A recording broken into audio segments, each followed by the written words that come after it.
Hello dear NEET aspirants. So today we are going to discuss some very important questions for the NEET examination. It can be very much helpful in your preparation. So NEET examination में chemistry section के कुछ important questions आज हम discuss करेंगे. 45 questions करीब हम discuss करेंगे. And without wasting further time, let's get started. So the first question is, the following reaction is known as, so the question are going to be from haloalkanes, haloarenes, electrochemistry and chemical kinetics. These are the three chapters that we have picked today. So the first question is from haloalkane and haloarene. So reaction हो रही है alcohol और thionyl chloride के बीच में pyridine की presence में. It is making alkyl halide and SO2 and HCl. आपसे पूछा गया है कि ये रिएक्शन क्या कहलाती है. सी अगर आपको बाकी प्रोसेसेस पता है तो आप फाइनली नेम पे अराइव कर सकते हैं, but just let me tell you this reaction is via Darzens synthesis. Normal thionyl chloride क्यों नहीं लिया है? अगर आप नॉर्मल थायोनाइल क्लोराइड लेते हैं so the reaction proceeds via SNI mechanism, और अगर हम pyridine ले लेते हैं so the reaction proceeds via via SN2 mechanism. क्या डिफरेंस है दोनों में? SNI में there is retention of configuration and SN2 के अंदर there is inversion of the configuration. This process is known as Darzens synthesis. अगर आपको आता है तो आता है, लेकिन आप कैंसिल आउट भी कर सकते हैं if you don't know the name. कि Kharasch effect, it is the opposite of the Markovnikov principle. The Williamson synthesis is for the ethers. Hunziker synthesis is also to make the alkyl halides but by silver salts, and we have a question about it next. It could be any question, but it is in the lineup. Okay, next question. So the answer for this is B, Darzan synthesis. Next question. What is the main product of the reaction between 2-methyl propene with HBr? 2-methyl propene, let's just make it, what is 2-methyl propene? फटाफट से देख लेते हैं. Propene, 2-methyl, so here it is. 2-methyl propene का अगर आप HBr के साथ में ट्रीटमेंट करवाएंगे तो क्या बनेगा? तो यहाँ पे हमें क्या लगाना है? यहाँ पे हमें मार्कोव-निकोव प्रिंसिपल लगाना है, जिसमें hydrogen will go to that carbon which already has more carbons. ये एडिशन रिएक्शन होने वाला है इनके बीच में, और हाइड्रोजन उस साइड पे जाएगा. Since there is no peroxide given, तो hydrogen will go on that side of the double bond जहां पे हाइड्रोजन और ज्यादा है, ऑलरेडी ज्यादा है. लाइक गरीब और गरीब हो रहा है एंड अमीर और अमीर. सो it is like this, CH3 बन जाएगा ये, यहां CBr, CH3 and this will B CH3. Now what is the name of this compound? It is 2-bromo 2-methyl propane. दो पे ही ब्रोमो है, और ब्रोमो क्यों आ गया है? Because of this alphabet. So D option is correct. Okay, moving on. Next question. Halogenation of alkenes. जब halogenation हो जाता है एल्केन्स का तो बेसिकली किस टाइप का प्रोसेस है? Is it a reductive process, oxidative, isothermal और एंडोथर्मल प्रोसेस? तो अगर हम हेलोजिनेशन करवा रहे हैं, we are including a negative electronegative atom with carbon, यानी कि कार्बन से ज्यादा इलेक्ट्रोनेगेटिव एटम उसके साथ लगने वाला है, जिसकी वजह से कार्बन पे जो ऑलरेडी एल्केन्स अगर है तो या तो वो कार्बन के साथ लगा हुआ है, it is either with a carbon या फिर it is with a hydrogen in alkene. Now if you replace any of these with X atom which is a halogen, आप इसके ऊपर ऑक्सीडेशन नंबर इसका इंक्रीज कर रहे हैं on the positive side, because this will tend to pull the electron towards itself. So it is an oxidative process. Carbon का oxidation number increase हो जाएगा पॉजिटिव साइड में. So halogenation, it is an oxidative process. Next question. Silver acetate, simple reaction है ये silver acetate की Br2 के साथ में. This is Br2, silver acetate CS2. तो ये क्या बना रहा है यहाँ पे? ये हुंज़िकर रिएक्शन हो रही है सिल्वर सॉल्ट्स के साथ में. सपोज मान लीजिए you have this silver acetate, मान के लीजिए दिस इज सिल्वर एसिटेट, यहाँ पे Br2 के साथ में आप रिएक्शन करवाएंगे. So what you will gate is CH3Br plus CO2 plus AgBr. Silver salts जो होते हैं वो यहाँ पे ब्रोमीन के साथ में एक्सचेंज हो जाएगा. Ion, silver ion will be exchange by bromine and then radical will form. So it is a Hunsdiecker reaction. The answer is CH3Br. Basically reaction के अंदर क्या हो रहा है, CH3 C double bond O negative Ag का अगर आप reaction Br2 के साथ में करवा रहे हैं तो आपके पास एक AgBr मॉलिक्यूल निकल जाएगा. बनेगा CH3 C double bond O Br. Now this bond will break down into radicals and it will form two types of radicals, CH3 C double bond O radical plus Br radical. अब यहाँ पे क्या होगा, this will form CO2 gas और ये अलग हो जाएगा. यहां से हमको क्या मिलेगा, CH3 radical. Okay, now this CH3 radical with again combine with the Br radical and will form CH3Br. Okay. Next question. When ethyl alcohol reacts with thionyl chloride in the presence of pyridine, the product क्या होने वाला है, SO2 HCl and alkyl halide. So it is going to be chloride because this is thionyl chloride. So it is going to be C2H5Cl, HCl and SO2. So the correct answer is B. ये एक halogenation reaction है SO2Cl के साथ में. Okay. Next question. Name the following reaction. इस reaction का आपको नाम बताना है. अब इसके अंदर क्या हो रहा है, हेलोजन एक्सचेंज हो रहा है. क्या होता है कि आयोडीन और फ्लोरीन के साथ में हम हेलोजन मतलब एल्काइल हैलाइड्स इतना इजीली नहीं बना पाते हैं, इसीलिए हम उनके लिए हेलोजन एक्सचेंज की रिएक्शंस यूज करते हैं. There are two types of halogen exchange reactions that you study in the NCERT, Schwartz reaction and Finkelstein reaction. जिसमें आयोडीन का एक्सचेंज हो रहा है, वो रिएक्शन क्या है हमारी, Finkelstein reaction. So the answer is B. If it would have been about like fluorine, तो then it would have been a Schwartz reaction. Okay, तो जिसमें Finkelstein जिसमें F लगा हुआ है उसमें F एक्सचेंज नहीं होगा, it will B iodine. Only thing getting exchange is I and Cl. Okay, next question. C3H8 plus Cl2 simple हमारे पास सब्स्टिट्यूशन रिएक्शन है, बचपन से पढ़ते आ रहे हैं, सिंपल रिएक्शन है. नहीं भी पढ़ते आ रहे हैं तो क्या देखना है, सब्स्टिट्यूट हो रहा है एक सैचुरेटेड कंपाउंड के अंदर हेलोजन का atom. So this is a substitution reaction. Chlorine is getting substituted on the place of a hydrogen, so hydrogen is getting replaced. That is the definition of substitution reaction. So option A is correct. Seventh answer is A. Next question. Ethanol is converted into ethyl chloride by the reaction of SOCl2 and pyridine. We have seen this reaction, very important reaction by the way. So SOCl2 and pyridine. 8th B option is correct. Now next question, ethyl bromide is industrially prepared by, ethyl bromide industrially कैसे prepare होता है, ethyl alcohol की reaction HBr के साथ में करवाते हैं और acid के presence में इसे reflux करते हैं. तो अगर आपके पास है C2H5OH, then you are adding HBr into it, so it will form C2H5Br. This is your ethyl bromide. Okay. Next question. In the above process, it is basically this process. इस process में क्या बन रहा है, यहाँ पे हमें fluorine दिखाई दे रहा है, हीटिंग हो रही है, तो क्या बनेगा, fluorobenzene. This is going to be fluorobenzene. ये एनालीन से स्टार्ट होने वाला है,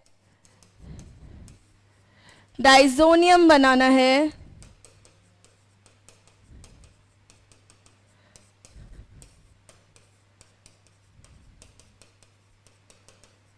this you have to make, and then इसकी हीटिंग ही करवा रहे हैं हम यहाँ पे. This is delta, this is fluorobenzene. Okay, next question.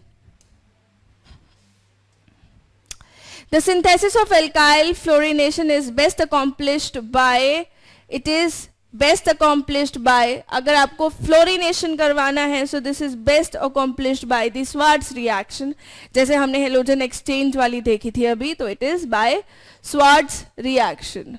So this is correct. इसमें आप काफ़ी तरीके के reagents यूज़ कर सकते हैं. You can use AgF, silver fluoride, or you can use mercury fluoride for the exchange of fluorine with a normal halide. मतलब alkyl halide बना हुआ है, उसका क्लोरीन या ब्रोमीन को आपको सब्स्टिट्यूट करवाना है, तो हम ये वाले कंपाउंड्स यूज कर सकते हैं. Next question.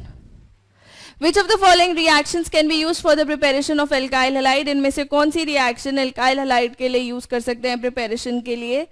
Let's see. पहली वाली रिएक्शन में एक प्राइमरी अल्कोहल है, HCl के साथ में रिएक्ट कर रहा है. अल्कोहल्स HCl के साथ में रिएक्ट करके एल्काइल हैलाइड्स दे देते हैं, और इस रिएक्शन, ये जो रिएक्शन हो रही है, it is in the presence of anhydrous zinc chloride. This is a primary alcohol reacting with HCl in the presence of anhydrous zinc chloride. So yes, this reaction will occur. CH3CH2OH. Now primary alcohols are not that much reactive with the HCl, तो ये इतने ज़्यादा reactive नहीं होते हैं, अपने आप से जल्दी से ये रिएक्ट नहीं कर सकते हैं, इसलिए हमें एक कैटलिस्ट की ज़रूरत पड़ी है, विच इज जिंक क्लोराइड. तो यहाँ पे रिएक्शन हो जाएगा, यहाँ पे रिएक्शन नहीं हो पाएगा. ऑन दी अदर हैंड, जो कि टर्शरी है या सेकेंडरी है, वो अल्कोहल्स रेडिली रिएक्ट कर लेते हैं in comparison to the primary alcohols. You need some catalyst. So first, third and fourth are correct. So option A is correct. Okay, let's move on to next question. Next question है, which one is the Swarts reaction from the following. इनमें से Swarts reaction कौन सी है? जिसमें fluorine आ गया, आपको वही रिएक्शन करेक्ट करनी है. अभी हमने देखा है कि हेलोजन एक्सचेंज वाली जो रिएक्शंस होती हैं वो स्वार्ट्स रिएक्शन है या फ्रिंकलस्टाइन रिएक्शन है, और फ्लोरीन के लिए मैंने बोला Swarts reaction. So this is one of the example of Swarts reaction. यहाँ ब्रोमीन जो है that is getting displaced by the fluorine. Fluorides या आयोडाइड्स बनाने के लिए, एल्केन्स के एल्काइल हैलाइड्स मतलब आपको बनाने के लिए ये halogen exchange reactions are important. Next question. 2-methyl propane on monochlorination under photochemical condition give. Now let's make 2-methyl propane first. बहुत जल्दी से 2-methyl propane बना लेते हैं.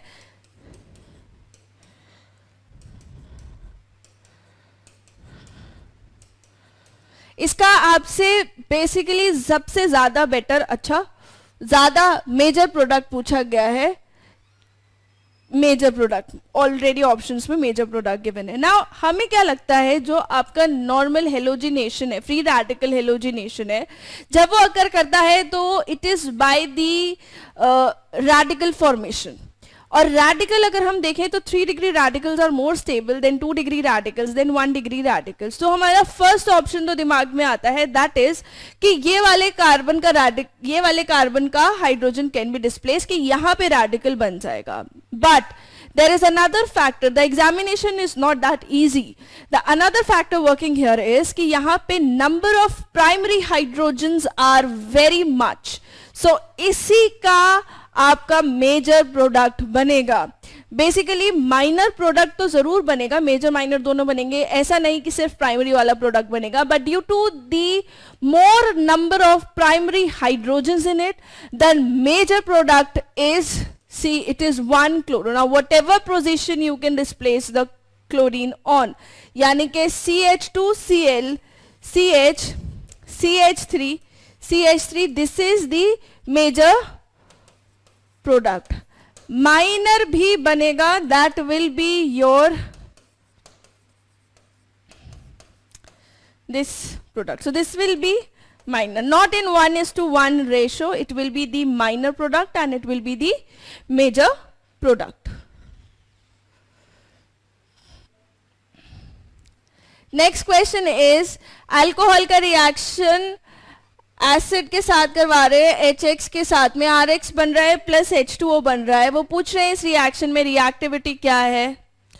आ रहा होगा आपको आंसर, क्योंकि हम डिस्कस कर चुके हैं ऐसा question. This is very much important कि आप एक टाइप के क्वेश्चंस को 2-3 तरीके से देखने की कोशिश करें।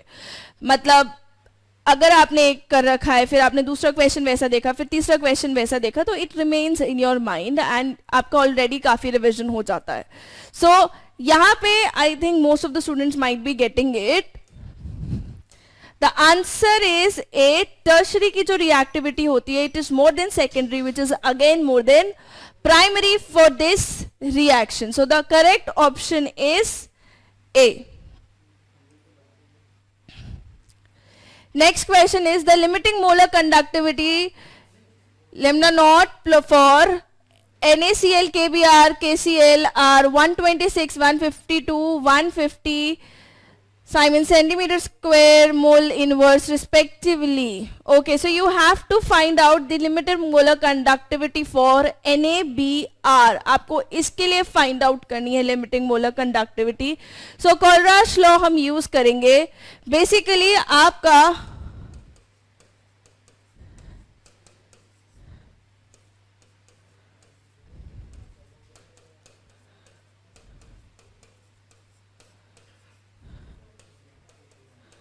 ये होना चाहिए। क्यों? क्योंकि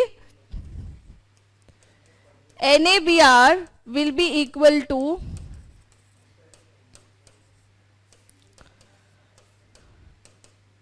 दिस। इस तरीके से हम सबको तोड़ सकते हैं, Na positive Cl negative, K positive Br negative, K positive Cl negative. हमें क्या करना है, Cl नेगेटिव को कैंसिल आउट करना है, Na पॉजिटिव को रहने देना है, K पॉजिटिव और K पॉजिटिव को कैंसिल आउट करना है। तो फाइनली Na पॉजिटिव और Br नेगेटिव हमारे पास रह जाएंगे। ठीक है, तो अगर मैं ये निकाल रही हूं, this will B 126 plus 152 minus 150. What will be the answer? ठीक है, 128। माना हमने नीट सिलेक्ट किया है, बट क्योंकि थोड़ा केमिस्ट्री और फिजिक्स हम पढ़ रहे हैं तो हमें थोड़ा सा मैथ्स वगैरह इस्तेमाल करना ही पड़ेगा। आप देख सकते हैं कि जैसे NaBr है, इस तरीके से आप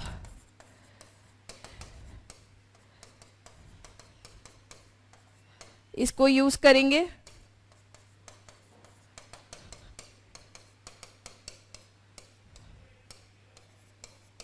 इसको यूज करेंगे। अब आप इन सबको मिला करके देख लीजिए, इसको ऐड किया है इसके साथ में, इसको ऐड किया है इसके साथ में, और इसमें से माइनस हमने KCl वाला कर दिया। So 128 is the answer.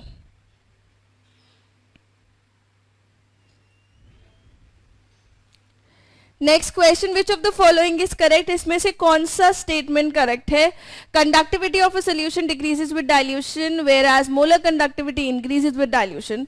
Conductivity of a solution increases with dilution whereas molar conductivity decreases with dilution. Both conductivity and molar conductivity decreases with dilution. Both conductivity and molar conductivity increase with dilution. तो conductivity क्या होती है? Theoretical question है।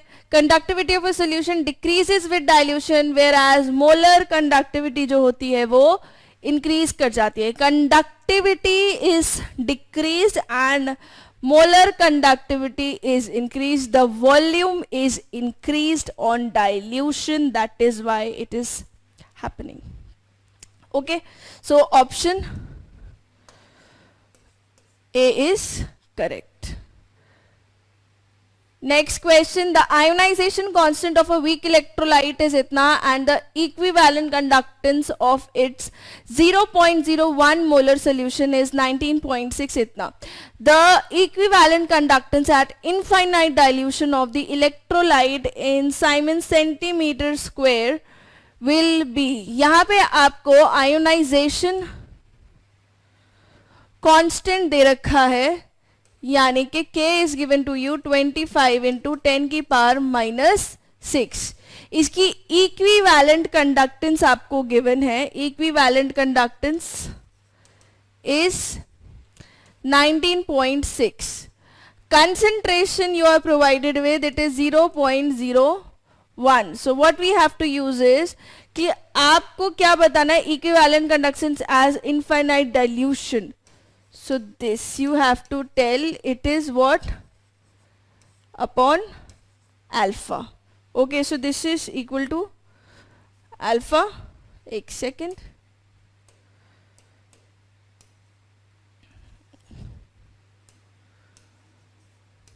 The equivalent conductance at infinite dilution. This is the normal equivalent conductance. Alpha निकालने के लिए क्या करेंगे, K is equals to C alpha square होता है.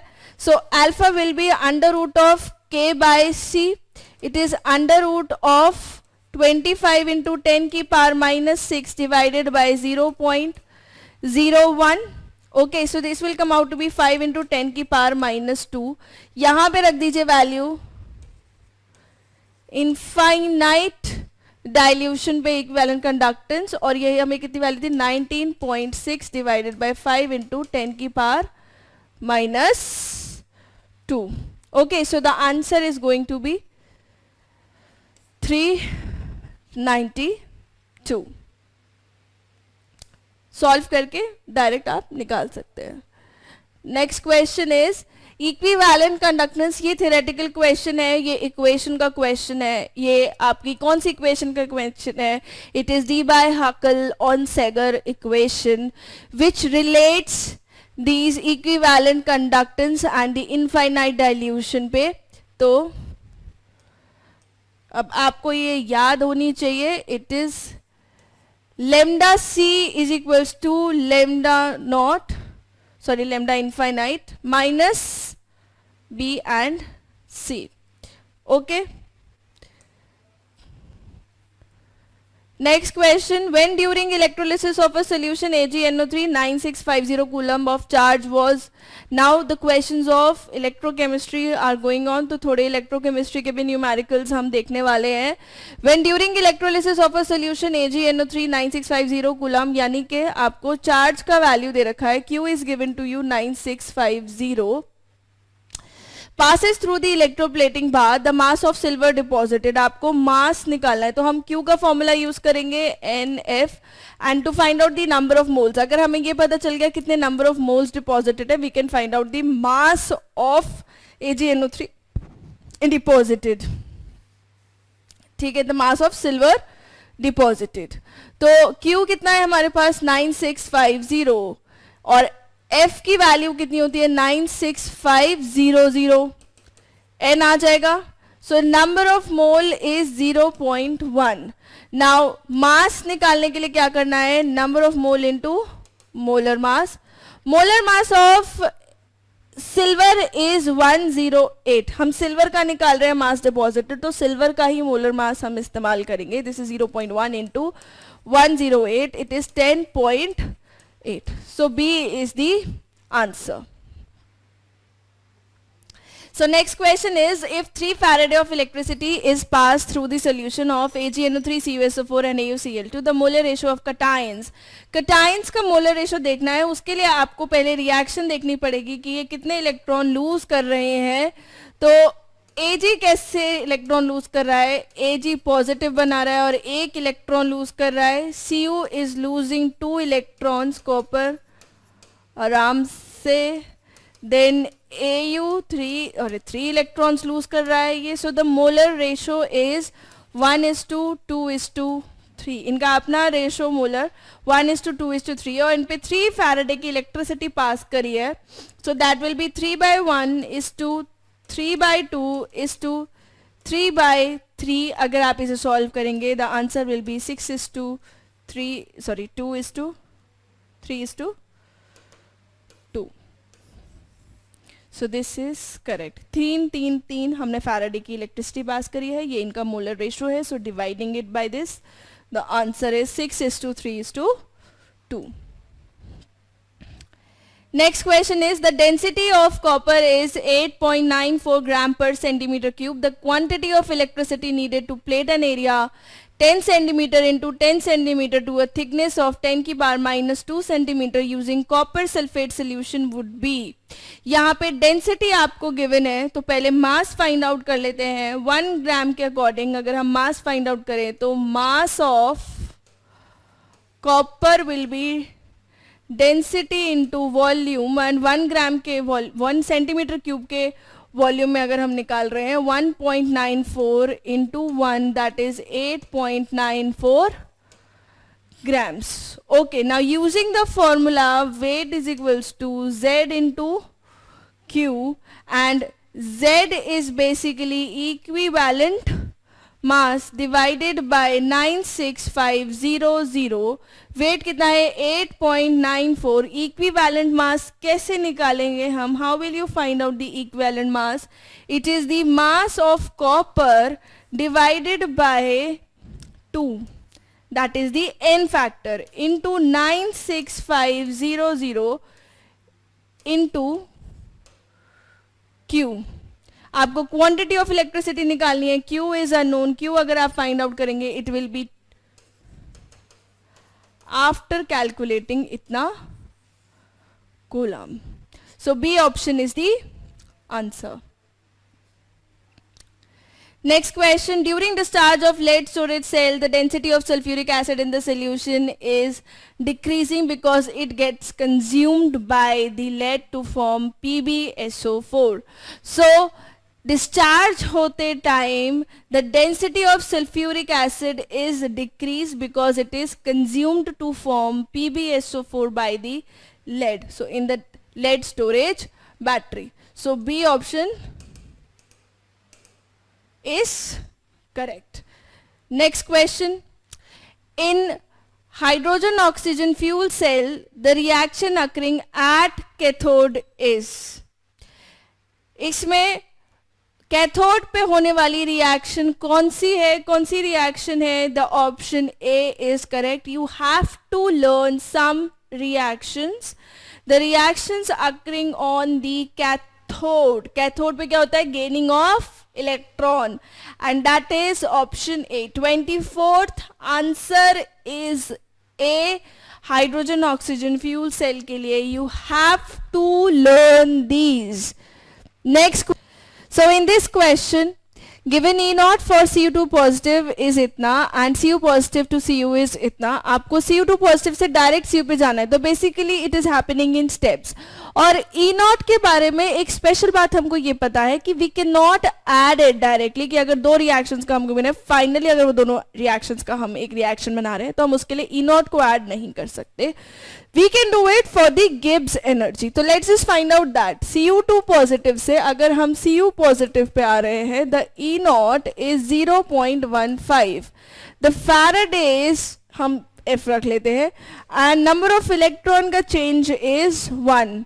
सो delta G which is equal to NF E not होता है, it is equal to -1 for this first reaction. Let this be the first reaction. 1 into F into E naught. For the first reaction, the E naught is 0.15. दूसरी reaction है Cu positive से Cu की तरफ जा रहा है, तो इसके लिए अगर हम डेल्टा G2 लिखेंगे, इट इज माइनस का 1 इंटू फैराडे इंटू 0.5 ये होने वाला है.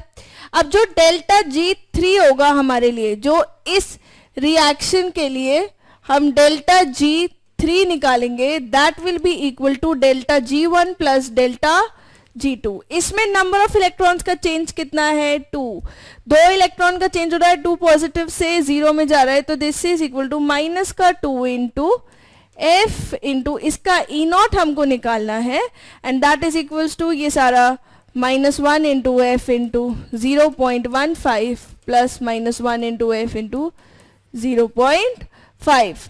नाउ अब इन सबको आप सॉल्व कर लेंगे. This is 2 here, so you will get this answer positive 0.325, positive 0.325. 2 E not की वैल्यू आ जाएगी कितनी? 0.65. वो आपको ऑप्शन में नहीं गिवन है, sometimes it is also given in the option, तो this is 0.325. Next question, consider the following E not values. आपको ये वैल्यूज कंसिडर करनी है और आपको फाइनली इस रिएक्शन के लिए निकालना है. तो हमें किसका इस्तेमाल करना है? We have to use the Nernst equation to find out the E naught. Okay, not Nernst equation, it is just simple question giving you E naught of this and E naught of this. आपको E cell नहीं पूछा है, आपको E naught cell पूछा है. Okay, so E naught cell क्या होता है हमारा? E naught of oxidation plus E naught of reduction. Now oxidize क्या हो रहा है? Tin is getting oxidized, so E naught of oxidation is basically your E naught of SN2 positive. अगर हम इसको देखें SN से SN2 पॉजिटिव में हमको जाना है और वैल्यू हमको गिवन है SN2 पॉजिटिव से SN की, तो इसका हमें नेगेटिव लेना होगा. It will B negative of negative 0.14. It is 0.14. Now adding this, E naught cell is equals to 0.14 plus the value of 0.77. It is going to be 0.91 volt. E naught cell is going to be 0.91 volt. Okay, so this is the answer. Next question, 4 alkali metals आपको given है और उनके reduction potentials given है. आपको पूछा गया है कि कौन सा सबसे ज्यादा रिड्यूसिंग है. सो सिंपल सा एक चीज हमें यूज करना है, जितना ज्यादा नेगेटिव रिडक्शन पोटेंशियल होगा, इलेक्ट्रोड पोटेंशियल जितना ज्यादा नेगेटिव होगा उतना ज्यादा अच्छा रिड्यूसिंग एजेंट होगा. और इसमें सबसे ज्यादा नेगेटिव वैल्यू किसकी है? It is for P which is -3.05. So A option is correct. सबकी देख लीजिए, -1.66, -0.4 and 0.4. माइनस में ये सबसे ज्यादा है, so it is lower in the series, it is more reducing in nature. Next question. For the redox reaction taking place in a cell, E naught cell आपको given है, E cell निकालना. Now in this reaction you have to use the Nernst equation. यहाँ पे process में आपको Nernst equation use करनी है, which is E cell is equals to E naught cell is equals to minus 0.059 divided by number of electrons. कितने change हुए हैं इसके अंदर? 2. और आप वैसे कोई भी नंबर ऑफ इलेक्ट्रॉन्स इसके अंदर चेंज करवा सकते हैं, मतलब n वैल्यू रख के. ठीक है, तो n वैल्यू होती है log of, it is going to be product upon reactant, और इनकी कंसेंट्रेशंस आपको गिवन है. So E cell is 1.1 minus 0.059 divided by 2 log of, इसका कंसेंट्रेशन वाले नीचे वाले का है 0.1, ये log 10 हो जाएगा, यहां से ये उड़ेगा, ये 10 हो जाएगा, this is 1. So the answer will be 1.07 volt. So question number 28, the answer is A. Next question, the thermodynamic efficiency of a cell is given by, the thermodynamic efficiency of a cell is given by the delta G by delta H. It is electrical work by the heat, it is the delta G gives energy by the enthalpy. So it is NFE minus of that, minus of delta G by delta H. delta G अपने ही आप में क्या होता है? -NFE. So it is equal to, this is your thermodynamic efficiency, it is NFE upon delta H. So C option is correct, the answer is C. Next question is the half cell reduction potential of hydrogen आपको निकालना है. Hydrogen के लिए आपको pH का value given है, see pH is 10. So H positive ion का concentration is going to be 10 की power -10. E cell for this half reaction is going to be minus of 0.059 divided by 1. Why 1? Because hydrogen ion can use only one electron का change है इसके अंदर. Log of 1 by 10 की power minus 10. Why this? Because it's the H positive ion का concentration. It is minus of 0.059 into log of 10 की power 10. This 10 is going to come outside. Log 10 is 1. So it is minus of 0.59.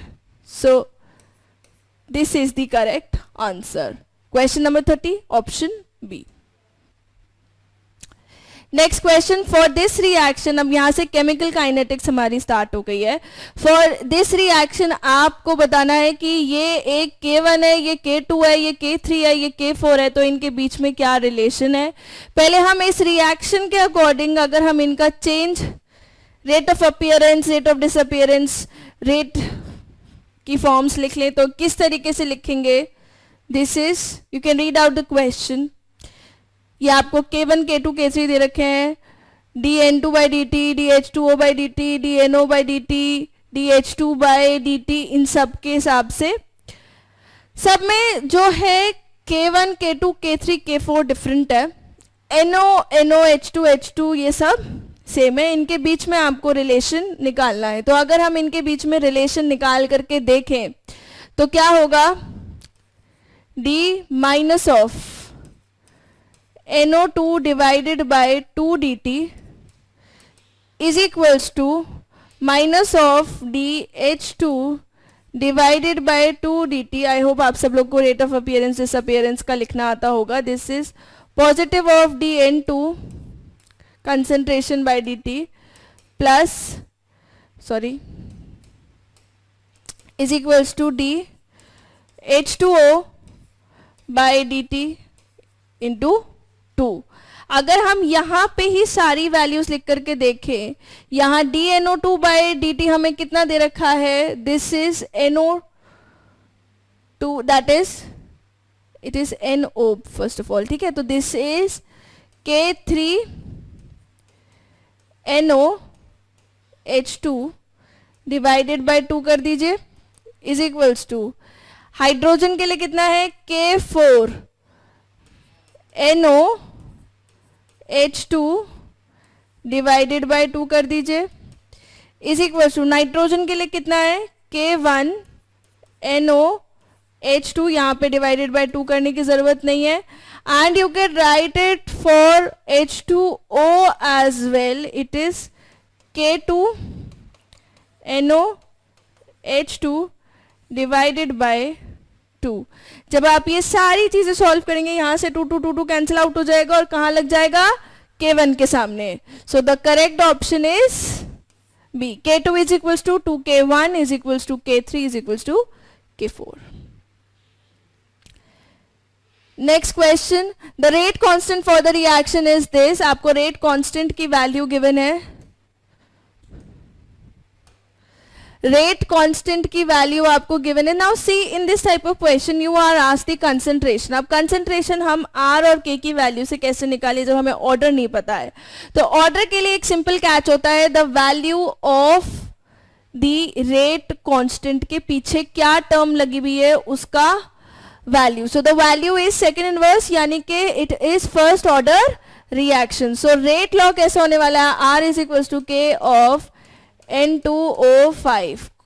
First order reaction है ये. R की value आपको कितनी दे रखी है. 2.4 into 10 की पावर माइनस 5 और K की वैल्यू रख दें 3 इंटू 10 की पावर माइनस 5. इससे N2O5 आ जाएगा. It will B 0.8 by 2.4 into 10 की power minus 5 divided by 3 into 10 की power minus 5 is equals to N2O. ठीक है. Next question, for a reaction 2A plus B giving product doubling the. अब इसके लिए आपको जो क्वेश्चन बोल रहा है, doubling the initial concentration of both the reactant increase the पहले मान के चल लेते हैं क्योंकि इसमें हमसे रेट लॉ पूछा हुआ है. Let the suppose the rate law is gamma is equal to K A की पावर x and b की power y. Now let's just again read the question. Doubling the initial concentration of both the reactants, दोनों की ही अगर हमने double कर दी तो जो rate है it increases by a factor of 8, यानी कि 8 into gamma is equals to K of, अगर मैं इसको भी डबल कर दे रही हूं और इसको भी डबल कर दे रही हूं. And doubling the concentration of B alone, अगर हम सिर्फ बी को ही डबल कर रहे हैं तो ये 2 के फैक्टर से इंक्रीज हो रहा है. सो दिस इज ए में कोई चेंज नहीं एंड बी को आपने ट्वाइस कर दिया. Now what you have to do is कि आपको इन इक्वेशंस को नंबर करके सॉल्व करने की जरूरत है, जैसे हम एनसीईआरटी के बैक एक्सरसाइज के क्वेश्चंस करते हैं. अगर मैं यहां से निकालने लग जाऊं कि ए पे क्या डिपेंडेंस है तो जिसके बी पे क्या डिपेंडेंस है, तो जिसके लिए मेरा बी चेंज नहीं हो, जैसे मैं इन दोनों को ले लूं तो ये सब चीजें कैंसिल आउट हो जाएंगी, ये दोनों कैंसिल आउट हो जाएंगे. क्या बच जाएगा 4 इज इक्वल्स टू 2 की पावर x. तो x कितना आ जाएगा 2, यानी कि a के ऊपर ऑर्डर कैसा है 2 का. अगर मैं ले लूं इन दोनों का कॉम्बिनेशन, क्योंकि इसमें a सेम है, तो मेरे पास क्या आ जाएगा 1/2 इज इक्वल्स टू 1/2 की पावर y. तो y कितना हो जाएगा 1. तो b के ऊपर कंसंट्रेशन कैसे, क्या ऑर्डर है 1 का. So option b is correct. So a का ऑर्डर 2 है और b का order 1. Next question, the reaction, एक रिएक्शन हो रही है आपके पास इस प्रकार से. इसमें आपको रेट बताना है. रेट किस तरीके से बताएंगे इस रिएक्शन के अंदर, ये 3 रिएक्शंस है. Now see the slowest step is the rate determining step of the reaction. तो हम जो रेट लॉ लिखेंगे it will B k into m and z. Now z m जो है बेसिकली जो m है इट इज एन इंटरमीडिएट, ये reaction के अंदर ही बना है. अब इसके लिए हम रेट लॉ में यूज नहीं करेंगे क्योंकि हम इनिशियल इसकी कंसंट्रेशन ले ही नहीं रहे हैं. तो हम m के लिए इस रैपिड इक्विलिब्रियम को यूज करेंगे. m क्या होगा, सपोज ऊपर वाली रिएक्शन में the equilibrium constant is k dash, that will be equal to this. यहां से let's just suppose this is double dash. Okay, तो यहां से अगर हम m निकाल लेंगे it will be k dash into x and y. Let's put this value here. R will be equal to k dash, k double dash, x, y and z. So this is also constant. K dash into k double dash एक constant ही होगा. Let's suppose that constant is k. It could be any number, तो k is okay. So the answer is D, k x y z.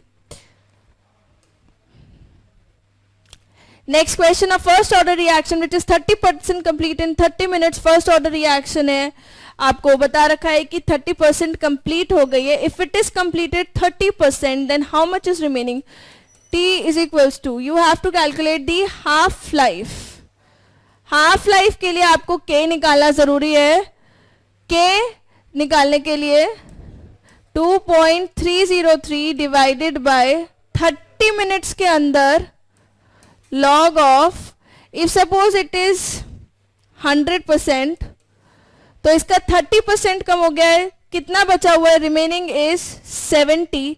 And solving this, यहां से आपको k की value मिल जाएगी और k की वैल्यू मिलने के बाद आपको क्या यूज करना है, t half is equal to 0.693 divided by k होता है.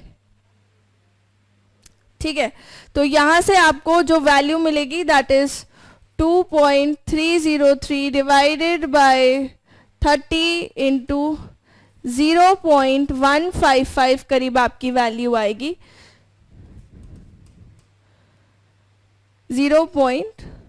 अप्रोक्सीमेटली इट इज 0.155 करीब वैल्यू आएगी. And you have two divided by this t half. The answer will be 58.2. Direct रख के आप कैलकुलेट कर सकते हैं. Next question, a first order reaction was started with the decimolar solution. When something is saying it is a decimolar solution, that means it is 0.1 molar. So ये हमने थोड़ा पहले इससे सॉल्व कर लिया चीज. Now of the reactant, 8 minutes and 20 seconds later its concentration was found to be m by 100. तो m molar 10 0.1 molar से now it is 0.01 molar. So the rate of reaction, अब rate of reaction हम देख रहे हैं second inverse में दे रखा है, यानी कि रेट कांस्टेंट की बात कर रखी है, और क्योंकि ये सेकेंड में दे रखा है तो let's just convert it into seconds. This is 500 seconds. 8 minutes is 480 seconds and 20 seconds जिसमें ऐड कर दिए, it is 500 seconds. Later its concentration was found to be m by 100. So the rate of reaction is asked. तो initial concentration is 0.1 molar. रह गई कितनी? 0.01 molar रह गई है. इसी का लॉग लगा करके कितनी देर में? 500 सेकेंड्स में. तो 2.303 divided by 500 you will get it k का वैल्यू. सो k की वैल्यू कितनी आ जाएगी? 4.6 इंटू 10 की power minus 3 by k is equals to 2.303 divided by 500 into log of 10. It is going to be 1. So the correct answer is 2.303 को divide कर दो भाई 500 से, इतना सेकेंड इनवर्स, और ये आएगा आपका 4.606 इंटू 10 की पावर माइनस 3.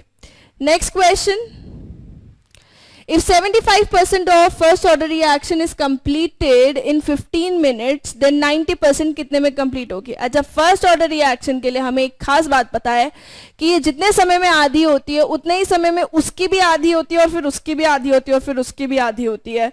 तो बेसिकली अगर 15 मिनट्स टाइम गिवन है और 75% गिवन है, तो इसने 2 साइकिल्स कवर करी हैं. पहले तो ये 50% आधी हुई होगी, फिर फर्दर 25% होने में इसे 15 मिनट्स लगे हैं. तो यहां पे टाइम कितना है इसका? 7.5 minutes. This is the T half. So T half is 7.5 minutes. अब ऐसे क्वेश्चंस को करने के लिए आप डायरेक्ट फॉर्मूले का इस्तेमाल कर सकते हैं कि T90 जो होता है that is 10/3 of T half. You can do this. या अगर आपको मन में नहीं आ रहा है इस तरीके से करने के लिए, तो आप क्या कर सकते हैं? आप फॉर्मूला का इस्तेमाल कर सकते हैं. पहले k की वैल्यू निकालिए, फिर 90 के लिए निकालिए. मतलब T हाफ से आप k की वैल्यू निकालिए 0.693 डिवाइडेड बाय 75, यहां से निकालिए. फिर उसके बाद में इसी वैल्यू को आप T90 के लिए पुट कर दीजिए 2.303 into 75 divided by 0.693 log of. These are the two methods that I'm telling you. यहां से आंसर कितना आ जाएगा आपका? करीब 25 मिनट्स. और यहां से भी सेम ही आंसर आएगा. पहले अगर 100 था, 90% हो गया, तो अब सिर्फ 10 रह गया. So this is log 10, again 1, and you can solve it. It will be approximately 25 minutes. Okay. Next question. A और B delta H is equals to -10 kilo joule है इनका EA दे रखा है, और A इस रिएक्शन के लिए, रिवर्स के लिए आपको निकालना है. Now delta H is -10 kilo joule, so it is an exothermic reaction. Now what happens for exothermic reaction? अगर आपके पास एक्सोथर्मिक रिएक्शन है और आपको उसका एक्टिवेशन एनर्जी निकालना है बैक साइड का, तो फ्रंट साइड वाली में से आप जितना भी एंथैल्पी है वो माइनस कर दो. This delta H is excess of energy released. Exothermic कितना रिलीज हो गई, आप वो माइनस कर दो. So this EA for the backward reaction will be EA for the forward reaction minus of delta H. This is 50 minus का 10, it is 60 kilojoule per mole. EA for the backward reaction, that is B getting into A. कोई है option ऐसा? Yes, D. 38 का option D is correct. Next question, in a zero order reaction, for every 10 degree rise, the temperature rises, the rate is doubled. If the temperature is increased from 10 to 100, rate of reaction कितना होगा? Now 10 से 100 तक जाने में कितनी बारी ये 10 degree बढ़ा है? 9 टाइम्स. तो यानी कि आपको 2 इंटू 2 इंटू 2 कितनी बार करना है? 2 की पावर 9 करना है आपको. So answer is going to be 512. 2 की पावर 9 हमने क्यों किया है कि हर 10 डिग्री पे ये दुगुना हो रहा है. तो 10 से 100 डिग्री में जब ये जा रहा है तो ये 9 बार दुगुना हो रहा है, इसलिए 2 की power 9, it is 512 times. Next question, activation energy. ये सिंपल क्लॉसियस क्लेपेरॉन इक्वेशन का फॉर्मूला आपको गिवन है. यहां पे आपको ये बताना है कि दो टाइम पे K1 और K2 कांस्टेंट के साथ में दो टेम्परेचर है T1 और T2 पे. ऑब्वियसली टेम्परेचर चेंज होने से रेट कांस्टेंट चेंज होता है. तो क्या रिलेशन होता है इनके बीच में? तो the correct answer is B. It is minus of. अगर आप T1 लगा रहे हैं तो ये माइनस नहीं होता. It is ln K2 by K1 is equal to minus of activation energy divided by gas constant into 1 by T2 minus 1 by T1. Next question, the temperature dependence of a reaction is represented by the Arrhenius equation. इसमें से कौन सी statement गलत है? गलत statement कौन सी है?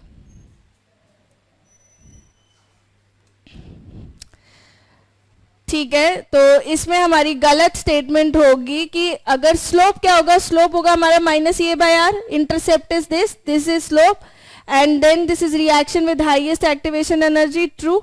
सो correct answer is D. Slope is A by R T, नहीं, minus of A by R is the slope. Simple question, theoretical question, can be done easily. Which of the following option is valid for zero order reaction? Zero order reaction के लिए इसमें से कौन सा वाला formula valid है? तो zero order reaction जो बेसिकली हमारी होती है that is A minus A naught is equals to minus का KT. Zero order reactions are A minus A naught and minus का KT. अगर इसे मैं पॉजिटिव में कर दूं तो I can write A naught minus A is equals to KT. ये जीरो ऑर्डर रिएक्शन के लिए हम इस तरीके से इक्वेशन लिख सकते हैं. इसी को इंटीग्रेट कर देते तो हमारे पास फॉर्मूलाज वगैरह आ जाते हैं. अब जब हम हाफ लाइफ की बात करें तो A क्या होगा? It will be A naught का हाफ. तो A naught minus A naught by 2 is equals to KT. तो क्या आ गया? 1 by 2 of A naught is equals to KT. 1 by 2, it is 1 by 2. So this is half of, this is only इतना ही छोड़ सकते हैं. This is half of A naught by K is equals to T bye 1 by 2. अगर ये हमें 1 by 4 करना होगा तो यहाँ पे क्या आ जाएगा? 1 by 4. तो 1 by 4 of A naught by K is equals to T 1 by 4. तो हम क्या देख रहे हैं? T half is twice of T 1 by 4. It is twice. 1 by 2 है इसी सेम टर्म का T हाफ और is 1 by 4. So this is like twice. Next question, ये रिएक्शन हो रहा है, इसमें प्री एक्सपोनेंशियल फैक्टर्स आपको सेम दे रखे हैं. दो रिएक्शंस के लिए आपको pre exponential factors same given है. पहले हम ये लिख देते हैं. अरहेनियस इक्वेशन क्या होती है? ये A e की power minus EA by RT. ठीक है, अब ये आपको A और B रिएक्शन के लिए लिखनी है. RA A1 E minus EA by RT. RB is equals to A1 e की power minus EB by RT. Given to you is the pre-exponential factor is same, यानी कि A1 और A2 same है और सेम कंसेंट्रेशन पे A का rate जो है वो डबल है B का, यानी कि RA is twice of RB. So you can divide these two and put down the values. What you will get is A minus EB is equals to minus का RT ln 2। कैसे करना है, यहाँ पे रखेंगे twice of RB by RB, E minus EA by RT, E minus EB by RT, this is 2। और यहाँ पे ये दोनों आपको करने हैं, तो यहाँ पे आपको ln लेना पड़ेगा, this will be EB minus EA by RT। Okay, so this is the answer A। Next question, first order reaction दे रखी है, उसके लिए PA गिवन है और 10 मिनट्स गिवन है आपको। If the pressure of this 10 minutes is found to be 1, okay. For the reaction, first order reaction, एक रिएक्शन हो रही है,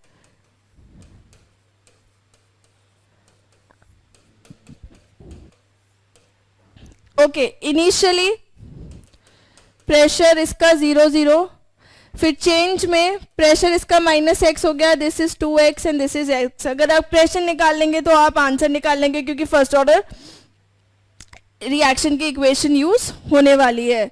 तो यहाँ पे total pressure P -x plus 2x plus x रह जाएगा, that is equal to 180। 10 minute के बाद में the pressure is equal to 180, 10 minute के बाद में। तो P इनिशियल हमारा कितना था, 90। तो अगर हम इसे निकालें 90 minus x plus 2x, sorry ये माइनस तो कट ही जाएगा हमारा, plus 2x is equals to 180, तो x कितना आ जाएगा 45। तो 10 मिनट के बाद में रिएक्टेंट का प्रेशर कितना बचेगा, this is after 10 minutes. Reactant का प्रेशर कितना बच जाएगा, PA आफ्टर लाइक 10 मिनट्स, तो let just it is 90 minus 45 which is 45। Okay, so यहां तक क्लियर हो गया, 45 तक आ गए।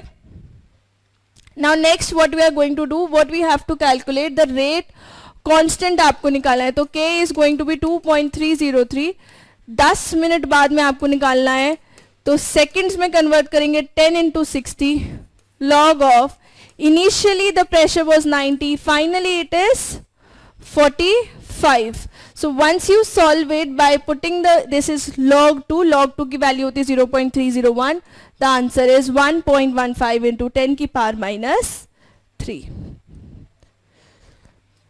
Next question, the half life period of a radioactive element is 140 days, after 560 days 1 gram of the element, ठीक है। आपको ये बोला है इसका हाफ लाइफ कितना दे रखा है, 140 डेज। ये पूछा है 560 दिन बाद कितना बचेगा, तो पहले ये तो निकाल लो कि ये कितनी हाफ लाइफ आ गई इसके अंदर। तो 560 divided by 140 is equals to 4 होता है, यानी कि 4 हाफ लाइफ आ चुकी है।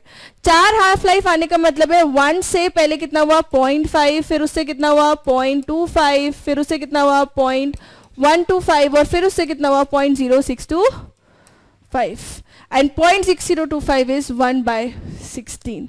आप निकाल सकते 1/2, 1/4, 1/8 and 1/16। This is half life, फिर उसका हाफ, फिर उसका आधा, फिर उसका आधा, इतना ग्राम उसका बच जाएगा। So these were some important questions for the NEET. I hope you understood all of them. If you have any queries, you can comment down in the chat sections.